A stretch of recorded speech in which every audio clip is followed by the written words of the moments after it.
Does it look like I'm holding him? Welcome back to my channel, guys. If you are new here, thank you so much for joining me. If you could do me a favor, if you haven't yet, and please hit that subscribe button. It's gonna be here or here. Somewhere down there. If you are new here, my name is Stav. I have a channel focusing on concealed carry and the outdoors and all sorts of fun things. So thank you so much for joining me. I also just want to say thank you for all of the comments I got on my last video. A lot of you commented and I read every single one of them. Make sure you're commenting on my videos because I do read them and I try to respond to all of your comments. Today's video is going to be all about extra gear. And by extra, I mean everything besides this girl. This is my Smith & Wesson Shield 9mm. Her name is Sally and I love her. I take her everywhere. So extra gear are things that I carry besides my gun for self-protection, but also just to have on my body as tools. And the first thing I want to mention if you are carrying a gun is to carry extra rounds. If it's a revolver, that means you might carry a speed loader or a speed strip or a moon clip or something like that. I carry a semi-automatic, so for me it's a magazine. Always carry an extra magazine. Statistically, we're more likely to miss than to hit our targets in a life or death situation. So I want to have as many rounds as I possibly can have on my body. I live in Massachusetts, where unless you have a pre-banned magazine, you can only have 10 round magazines plus one in the gun, so 11, but still, that's not a lot. So I like to carry at least one extra magazine at all times. And the way I do that is usually with this little guy called a Neo Mag. I love this thing. I did a whole video about it showing you how I use it, what it's all about. I will link that video below so you can watch it. This is the classic hip hugger by Can Concealment. And now you're gonna see me do this super quick because I'm so fast. But here's Sally going into the pocket. I'm a righty, so she's going on to the right side. Always carry an extra magazine. Make sure that when you put your extra magazine on your body, that it's always facing the same direction so that when you need to reload your gun, you won't have to turn it around.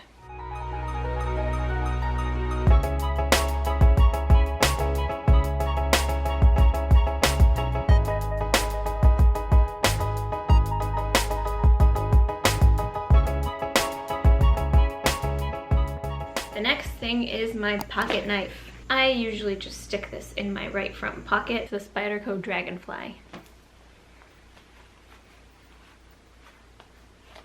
It's light, which is one thing I really like about it, and this blade size complies with our local knife laws here where I live. And this is more of a tool than a weapon for me. If you're going to carry a knife for self-defense, take knife classes. I use this to cut open mail, boxes, whatever. If I need to cut something open, I always have a knife with me. Story time.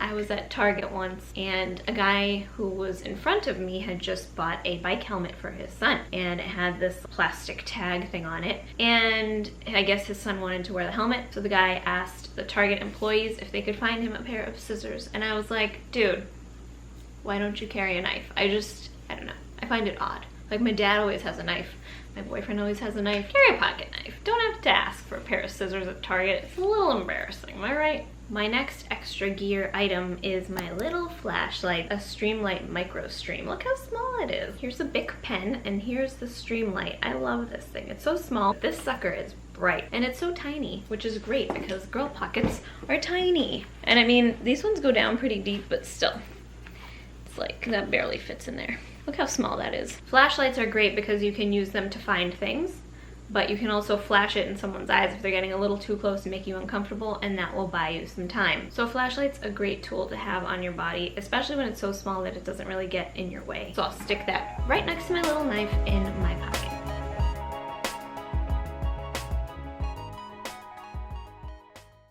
The next thing I want to talk about is pepper spray. So important, especially if you carry a gun.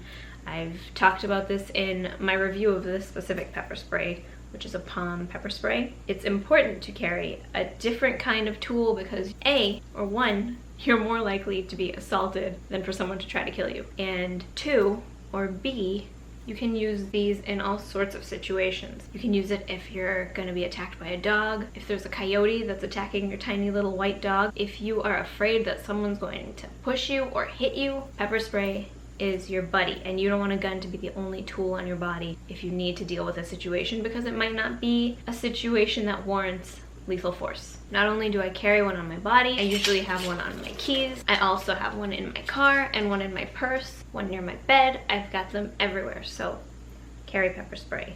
Just do it, seriously. Also, I have a 10% discount for Palm pepper spray. I will link it below so you guys can get one. They come in a ton of different colors. If you like that, cool, I do too. If you don't, just get the black one.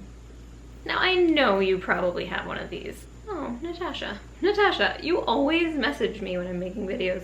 I think you love me. A cell phone is very important. Make sure you carry it on the opposite side of where you carry your gun in case you need to draw your gun, and also call 911 so that it's in your left hand if you're a righty. Make sure you can use your phone with your left hand in case you need to dial 911 or call for help. Cell phone, super important, and we all kind of carry one anyway. Just make sure you're carrying it in a way where you can access it if you need to. Another thing that I keep on my keys is this little Gerber Dime. It's like a multi-plier tool, but it's tiny. Like, there are the pliers, but then it also has all these little tools on the side.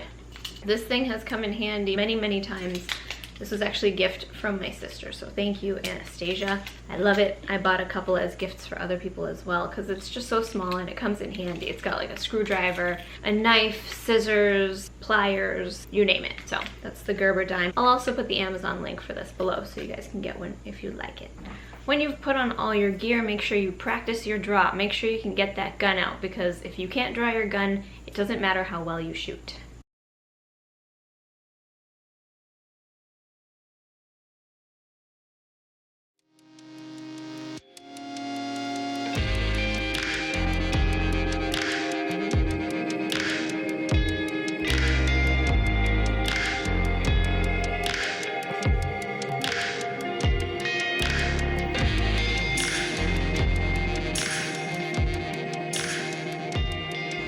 To know that I don't carry all of these things every single day. There are some days when I might leave my flashlight at home, and that's fine. You have to figure out what you want to carry, and I'm just giving you options and showing you the things that I usually carry and like to have with me. Make sure you know your use of force laws before you carry any of these tools because you want to know when you're allowed to use what. There's a really good book called The Law of Self-Defense. It's all about the laws state by state, so that's a really good resource. Another tip is to try to keep things in the same spot at all times so you know where your flashlight is, where's your pepper spray, where's your gun, and you're not looking for it when you need it. And finally, keep all your extra gear accessible. So make sure it's in a spot where you can grab it and go. If your flashlight's in one drawer and then your pepper spray is all the way over there, you might just leave something because it's too far away. So try to keep everything accessible so that when you're leaving the house, you can just grab it and go. That's all I have for you guys today. Thank you so much for watching. Please make sure you subscribe to my channel if you haven't already. And if you have a request for another video you'd like to see from me, please let me know. I'm always looking for new ideas. And I hope you all have a fantastic day. Bye-bye.